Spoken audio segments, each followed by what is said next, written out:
Hey, what's up everybody? This is Canyon Adventure Vans and we're going to show you today on how to install the upper deck seating system.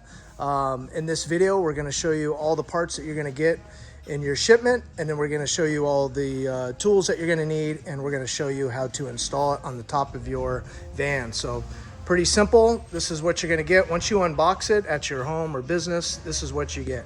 So first off, you're going to have an umbrella in here, okay? And then you're going to have a umbrella cover, but the umbrella will not be in the cover. The cover will be separate.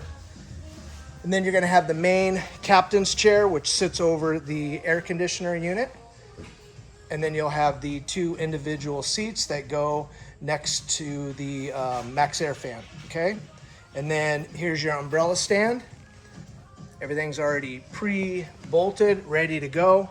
You'll have your bamboo tabletop that goes over your max air fan to give you a little tabletop when you're sitting up there. And then you'll have a total of 3 cushions, 2 smaller cushions and 1 captain's chair cushion. Okay, so this is everything that you're gonna have in your box. The tools you'll need would be a drill with the Phillips bit and a 1/2-inch socket. And those are the only 2 tools you'll need. Plus you're gonna need some Loctite. It's very important that you put Loctite on all the nuts and bolts that get bolted down to your roof so nothing rattles loose and comes flying off of your van. That would not be good. So there's that, and we'll show you how to install it on the top of your van.